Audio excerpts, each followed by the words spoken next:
You know that you know what is freezing over when the Hamburger Wagon in Miamisburg quits flipping burgers. I've never seen them close, but for several businesses, as Christian Hauser found out, it was just too cold to open up shop today.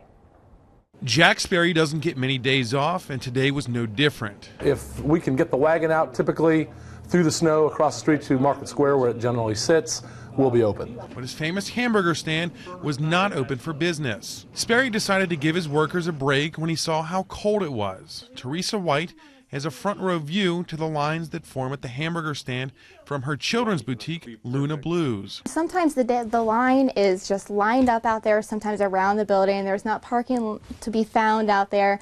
People will wait a good 45 minutes just to get their hamburger order in because it's just one of those things they grew up on and loved. White says several customers have asked why the wagon wasn't in its usual spot. And Sperry says this is the first time he's closed this winter. Typically, it's only if we don't have the manpower to get this wagon across Central Avenue to its perch there on Market Square. So a few times last year, not many. And I think this is the first time that we've ever closed because of the sheer cold. The hamburger stand wasn't the only restaurant to close because of the cold. Olive, an urban dive downtown, didn't open either. Its Facebook page says it's because it was so cold outside they couldn't get the inside warm enough.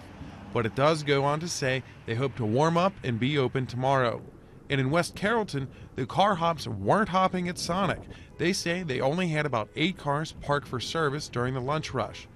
Back at the Hamburger Wagon, Sperry says he'll be open tomorrow. It is a rare event, but I think people understand with as severe as the cold temperatures are today, I think they understand.